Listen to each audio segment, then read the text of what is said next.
I'm very excited because today in the studio we have a wonderful special guest who's been with us before on this wonderful series we've been doing. And you know the series we've been doing. And that series has been 4 things that cause relationships to fail. And we've been talking about how to make sure our relationships are growing stronger. And we've been looking at it from a negative side to look at some of the challenges so we can make sure we step to the challenge of having an improved relationship. No matter what you are, whether you're single, divorced, whether you're married, we can all build on our relationships. And that's why we want you right now, just tell someone, go turn on that TV. Go ahead and go log on to the internet, www.access34.tv. And make sure you check out the archives as well.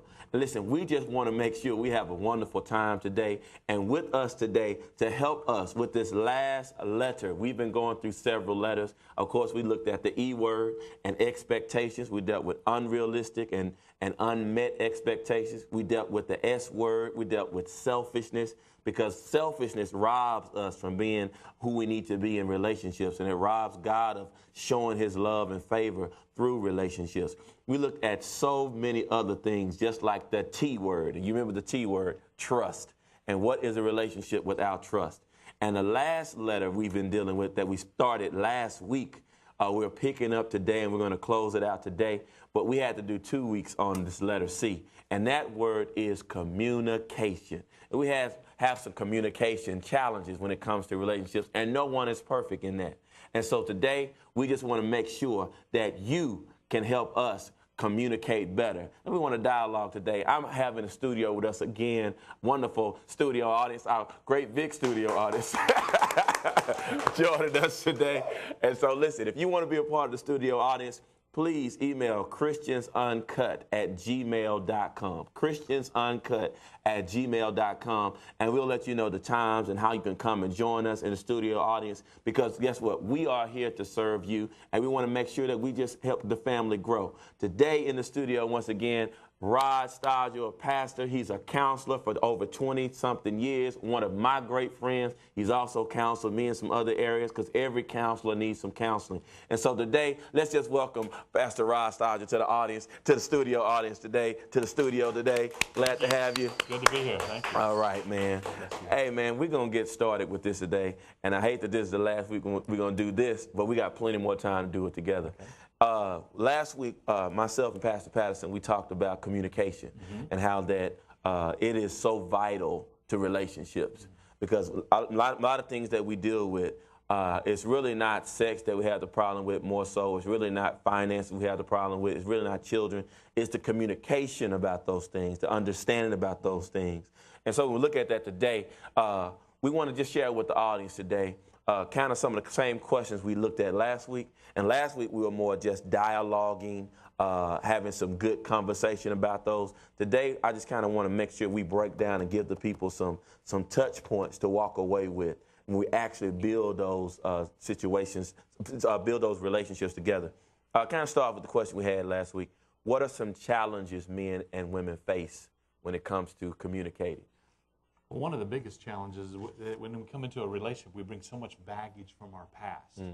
It is so very hard, because we have echoes of damage that was done to us, perhaps by our parents, perhaps by our first love. And so we bring that into the relationship. That makes it really difficult for us to understand what you said, the key word. And this is, I want to understand the person that I'm in relationship with. That's right. Plus I want to be understood. One of the key hindrances is that we enter into a relationship where I want to win in the situation. Want to win. I want to win. I want to be a victor. And I want to win the argument. So I use words that help me win. I use maybe even perhaps emotional violence. Wow. Some men use physical violence. Some women use physical violence in that aspect. Once you do that, once you enter in the realm of violence, all communication cuts off. It ceases. It ceases. And then it's about survival. It's about I'm pulling back, I'm pulling away. And the relationship ends up being a surviving relationship rather than a thriving relationship.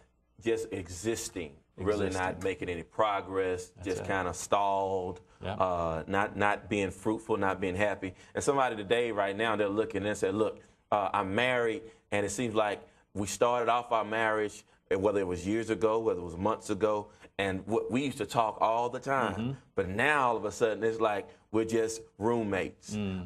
We talk more to others outside of the relationship than to one another. That's right. Because life happens, children happen, and you spend more time building relationship and communication with the children than you do actually with your mate. Yes. And then even those who are dating, sometimes we have this, those who have a single parent home that they're dealing with, and now they're trying to date, and they still have to have communication with the child, with one another, and then their significant other with their child. So they have all these communication challenges. That's right. And we have to be careful. I was reading one of my favorite books that when I'm dealing with relationships and communication that helps with conflict, and because conflict takes place all the time, as you know. And for those who are watching today, you need to make sure you get a pen and some paper, because you can't just learn by osmosis. If you take some of these things down, some of these steps down today, because Pastor Rod's been doing this for a long time, God has blessed me to do it for a while, we're still learning.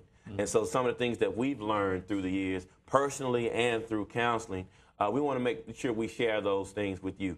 One of the things I was looking at, Ken Sand has a book called Peacemaker. Peacemaker.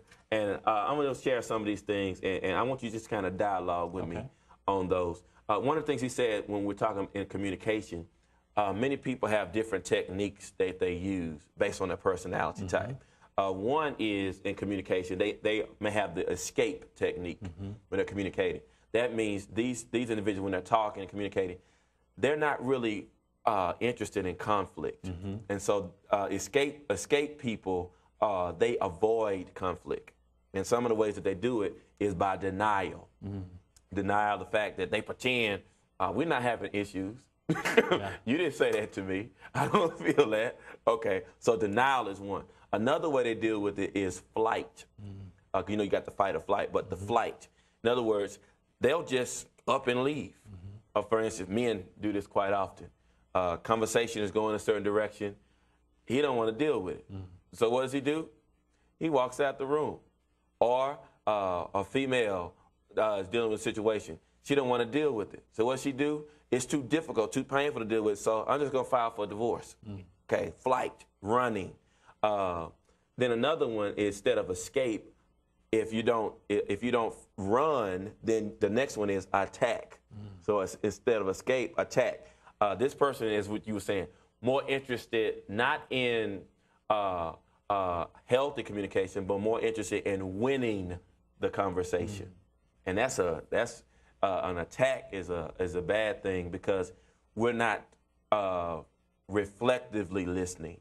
We're listening, and here's it. We're listening because we shut down at a part of the conversation. Because a person can say 12 great things, and then they can say 12 more great things after those great things. But if they say one negative thing between the 12 and the 12, you have 24 great things that have been said. But that one out of 25 is the one we key in on, where we miss the other 12 that come behind that, because something that you said stuck out to me. And from that point on, I'm now in a fight mode.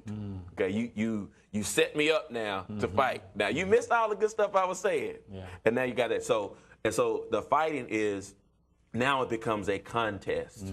And then another part of that is assault. You have verbal assaults. You start, using certain phrases that we say we should not use. The word always, or you always, or we never, or you never. And so let's talk about the escape for a second. Give me an example of how some people escape in communication and how unhealthy that is. Well, one of the things we do as men is we watch TV. We